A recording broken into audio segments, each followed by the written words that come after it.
My name's Alyssa, and I was 26 when this happened. I manage a clothing store in a strip mall. One of those jobs where you spend all day fixing displays, smiling at people who don't see you, and pretending you're not exhausted. That night in May 2023, I closed alone. My assistant called out, so the last hour dragged by in silence. By the time I locked the front doors, my brain was still in work mode. Count the drawer, check the lock twice, make sure the alarm chirped. I had about a 40-minute drive home through rural Alabama. The roads were empty, and I stopped at the same gas station I always did.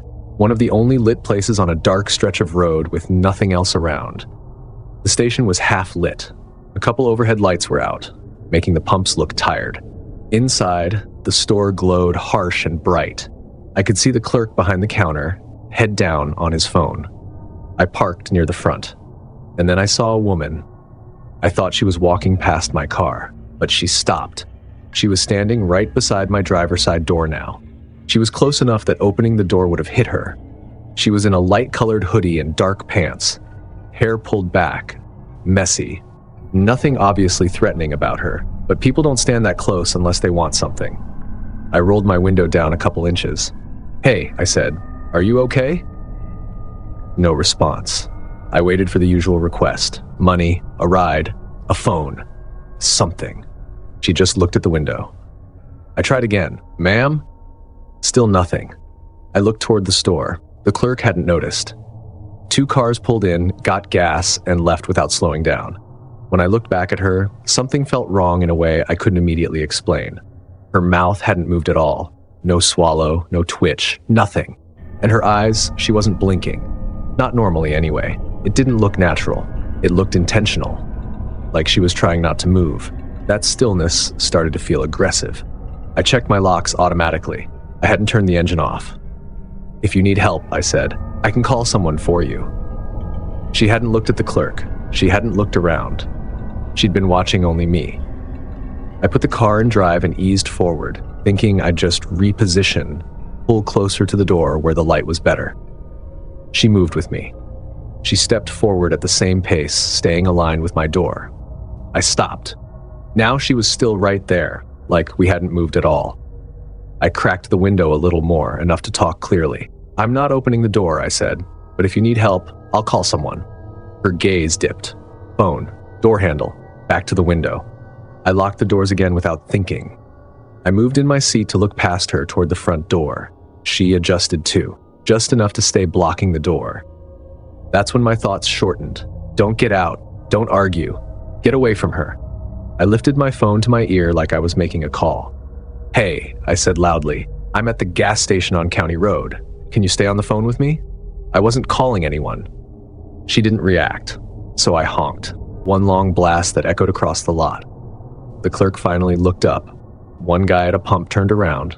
The woman took a single step back. That inch of space was enough.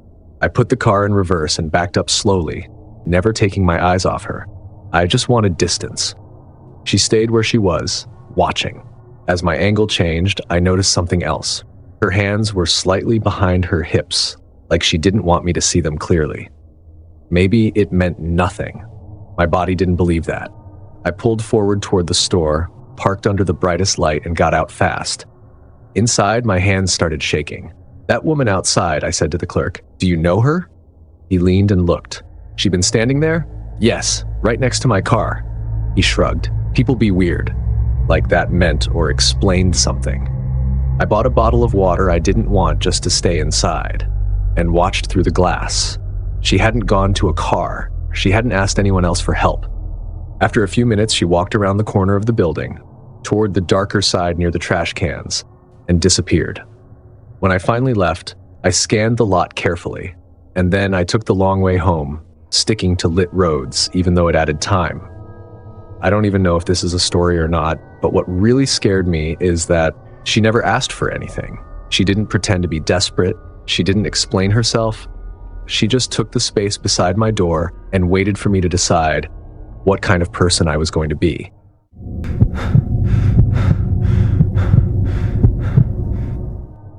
I'm not the kind of guy who jumps at shadows or tells stories for attention. This was winter 2020, one of those nights where the cold doesn't just sit in the air, it presses in on you. I was driving home after a late shift with the heater blasting. I stopped at a gas station just off the highway, not a place you pick, just the only thing lit for miles. A few pumps, a small convenience store, and darkness everywhere else. The lot was almost empty. I didn't even turn the engine off. I told myself I'd be in and out. Inside, I grabbed a bottle of water and a hot dog. The clerk was watching a TV mounted above the counter. No line, no noise, nothing that stuck. I walked back out with my hood up, breath fogging the air, and didn't scan the lot the way I should have. I didn't look between cars. I didn't pause, because nothing ever happens. I got into my car and shut the door, and immediately I heard breathing that wasn't mine. Right behind me. I didn't turn around right away. I just stared at the steering wheel, hands locked in place, like the dashboard might explain what I'd just heard. The car was still running. The radio was on. Everything looked normal. In the rearview mirror, I caught a shape. A man, sitting directly behind me. "Get out of my car," I yelled. He didn't move. He leaned forward, and I could see his face better in the mirror. He didn't look dangerous. He didn't look frantic. He looked ordinary, like someone you wouldn't remember 10 minutes later. "Relax," he said. "I thought it was my buddy's car." "No," I said. "Get out. Now." Instead of leaving, he started talking, asking questions. "You from around here?" I didn't answer. My head was suddenly crowded with thoughts. Are the doors locked? Can he reach me? Where's the clerk? Why isn't anyone else here? He kept going like we were stuck in a conversation we'd agreed to have. "My phone's dead," he said. "I'm waiting on someone." I turned my head just enough to confirm what I already knew. He was fully seated, feet on the floor, one hand resting near the middle seat belt latch. He wasn't scrambling to leave. He was settled. I asked, "How did you even get in my car?" He shrugged. Door was unlocked. He saw my hesitation. Then his tone changed. "I already said sorry," he said. "I didn't touch anything. I'm just sitting here." He said it like the violation was small because he named it that way. I said, "Get out." He sighed like I was inconveniencing him. "You don't gotta be weird about it," he said. "People acting crazy lately." Then he leaned forward another inch and asked, "You got any cash?" That was the moment I realized I was still trying to keep things polite, still trying to be calm, still acting like social rules mattered. They didn't. I raised my voice and said, "Hey, I need help over here." He looked toward the store windows. "Don't do that," he said. I said it again, louder, and then I got out of the car. For a split second, I thought he might grab me or jump into the driver's seat. My body braced for something worse, but he didn't rush. He stepped out slowly, irritation written all over his face, like I had made things awkward. "Man," he said, "I told you. I thought it was my ride." He took a few steps away from the car and stopped, watching me like he was waiting to see what I'd do next. The clerk finally cracked the door open. "You okay?" he asked. "There was someone in my back seat," I said. "Call somebody." The guy raised his hand slightly, not apologetic, more like, "This guy's overreacting." Then he walked away around the dark side of the building and disappeared. I stood there shaking, the car door still open and the engine still running. The clerk asked if I wanted to call the police. I nodded without thinking, then stopped myself. That's the part I'm not proud of. Once the guy was gone, it felt harder to explain, harder to admit how easily it happened. So I said no and left. I drove home with every interior light on. I checked the back seat at red lights. I locked the doors so many times the button stopped responding. For weeks after, I checked the back seat before getting in, even in my own driveway. I still don't know how he got in. Maybe he watched me from somewhere and moved fast. I don't have a clean answer. I just know this. I don't treat quick stops as harmless anymore. Because sometimes all it takes is 1 minute inside a gas station for someone to decide your car is theirs.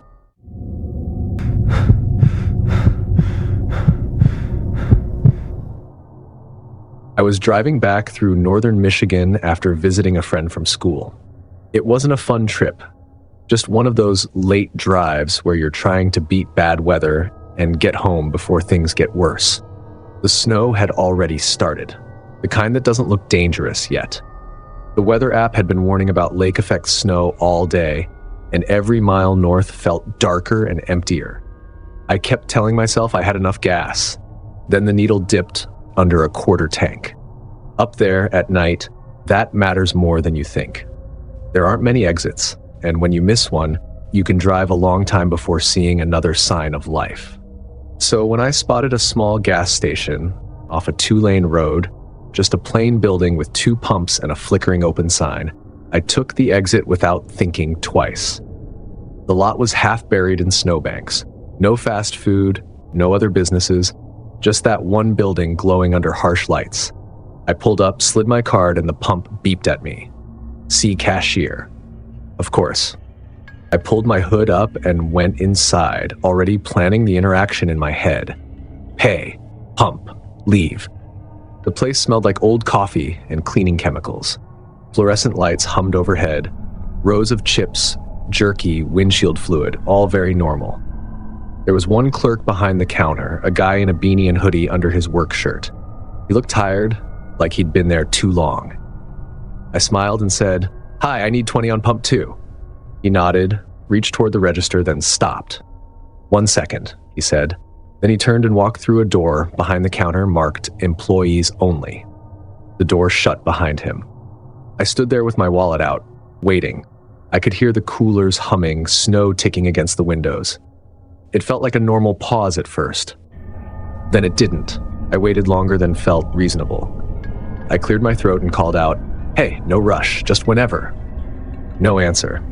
I looked around, no other employees, no customers, just me in a building full of objects. There was one of those little service bells on the counter.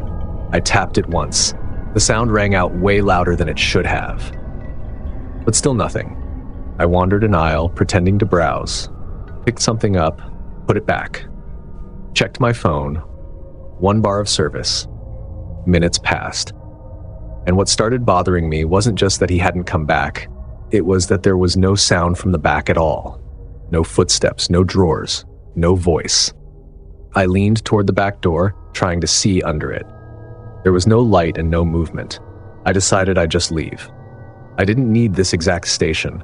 I could find another one. I walked to the front door and pulled. It didn't open. I pulled again. Harder. Nothing. I stared at the door, confused, then noticed the metal slider at the top, the kind some places use for overnight locking. The door was locked. Now I was inside a gas station with no clerk at the counter and no easy way out. At first, I felt annoyed. Then that faded into something colder. I walked back to the counter and rang the bell again, this time really ringing it. "Hello?" I called. Still nothing. I stood a few feet from the back door and said louder, "Hey, the front door's locked." No response. Then I heard something. Just a soft noise behind the door, like something moving, like careful movement. My brain immediately split into 2 possibilities. In one, the clerk was hurt back there and needed help. In the other, he wasn't hurt at all. Neither option felt good. I pulled out my phone and tried to call 911.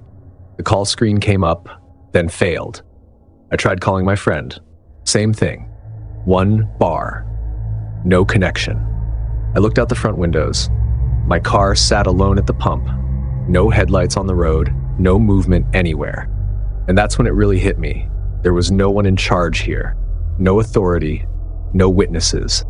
Just me, a locked door, and a back room I couldn't see into. I did something that felt awkward even as I did it. I started talking out loud. "Okay," I said, projecting my voice. "I'm leaving. I'm calling someone. I'm not staying in here." I walked back to the front door and pulled again. Still locked. Then I heard a metallic click above me. The latch released. The door cracked open an inch. I didn't hesitate. I shoved it open, stepped into the cold, and moved fast. I didn't go to the pump. I didn't look back inside. I got into my car, locked the doors, and started the engine. As I backed out, I looked at the store. The lights were still on. The aisles looked exactly the same. The back door was still closed. No clerk rushing out, no explanation. Nothing. I drove until I hit a busier highway and saw other cars. My hands stayed tight on the wheel the whole time. A week later, I mentioned it to a coworker like it was just a weird travel story. She shrugged and said, "Oh yeah, some stations up there don't staff overnight. They lock up and monitor remotely." That explanation should have made it fine. It didn't, because it didn't explain why he said 1 second. It didn't explain the noise behind the door. It didn't explain why the front door unlocked only when I tried to leave again. I never went back. I don't even remember the name of the station. I just remember standing alone in a place that should have been safe and realizing how fast a public space can turn into somewhere no one can hear you.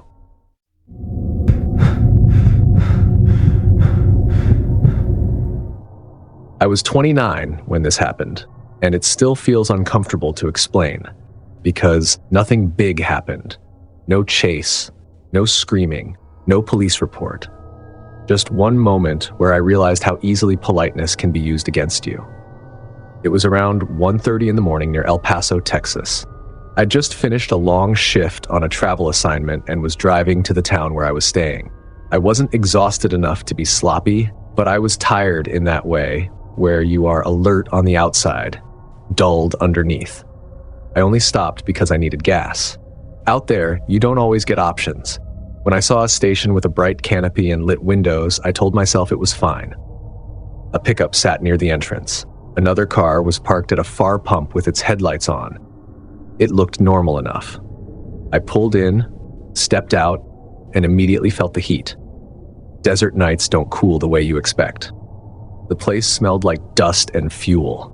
I slid my card, started pumping, and stayed close to my car with my keys looped through my fingers. That's when I noticed him. He stood at the next pump over, not actually pumping gas, just lingering. Dark pants, light jacket, baseball cap pulled low. The lighting made his face hard to read. At first, I didn't think danger. I thought annoyance. He stepped closer, entering my space without announcing it. "Miss?" he said. I looked up. "Yeah?" He gestured at the pump. "You? Help? How use?" His English sounded broken but careful. "I work in healthcare. Explaining things calmly is second nature." I pointed at the card slot, explained grades, kept my tone neutral. He smiled briefly, thanked me, and I thought that would be the end of it. It wasn't. "Where are you going?" he asked. That question changed everything. I gave the kind of answer women learn to give, just headed to my place. "Where?" he asked, stepping closer again. I kept my voice even. "Not far." He nodded, eyes flicking to my hands, then to my car. "You alone?" That internal alarm clicked on, the shift you feel when something stops being awkward and starts forming a pattern. I didn't want to escalate it. I didn't want to be dramatic, so I stayed polite. "I'm fine," I said. "I'm just finishing up." He didn't move away. He watched my pump, my door, the inside of my car. "You nurse?" he asked. I blinked. "What?" "Nurse," he said, smiling. "You have scrubs." I was wearing a hoodie, but my badge was visible in the cup holder. Or maybe he guessed. Either way, it landed wrong. "Yeah," I said. "I work at the hospital." "Oh," he replied, like that meant something. "You help people." The pump clicked off, and that was the best sound in the world at that moment. I capped the tank quickly and moved toward my door. He drifted with me, matching my steps without touching me, positioning himself just close enough to be in the way. "I'm gonna go," I said. "Go where?" I didn't answer. I reached for the handle. "I'm leaving," I repeated. "I have to get back." He stared at me for a second, expression blank, unreadable. Then, in perfectly fluent English, he said, "You didn't have to be rude." No accent, no effort. It was like watching someone drop a mask they no longer needed. My hand paused on the door. I looked at him fully. "I wasn't rude," I said. He smiled, but it felt wrong. "You're acting like I did something." I didn't respond. I got into my car, shut the door, and locked it immediately. My hands were steady. My thinking was sharp. Outside, he stepped back one pace. He didn't touch the car, didn't raise his voice, didn't make a scene. He just watched me. I started the engine, backed out smoothly, drove off like nothing had happened, like I was trying not to turn it into something bigger. In my mirror, he stayed under the canopy lights, perfectly still. I drove until the station disappeared, then pulled into a busy exit with a fast food place attached. I sat with the engine running and the doors locked. Only then did my body catch up. At work, I deal with people in crisis all the time. You learn the difference between confusion and performance, between need and manipulation. That man had been performing. The broken English wasn't confusion, it was leverage. It kept me explaining, engaging, staying in helper mode. And the moment I tried to end the interaction, he switched tactics and tried to make me feel guilty. You didn't have to be rude. Like my safety was a manners problem. For weeks afterward, I replayed it, not as a dramatic scene, but as questions. Why me? How long had he been there? What would have changed if I'd stayed another 5 seconds? The worst part was how ordinary it all looked. From the outside, nothing happened. No shouting, no struggle, no obvious threat. Just a woman getting gas, a man asking for help. But I know what I felt when his English suddenly became perfect. It wasn't surprise, it was clarity. Like my brain finally stopped trying to be polite and started trying to protect me. And I've never treated a quick gas stop the same way again.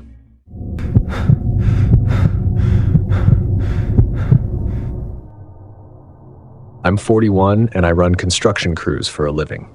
Foreman. I'm the guy who's on site early, checking staging, watching for mistakes, making sure nobody gets hurt. I'm not jumpy.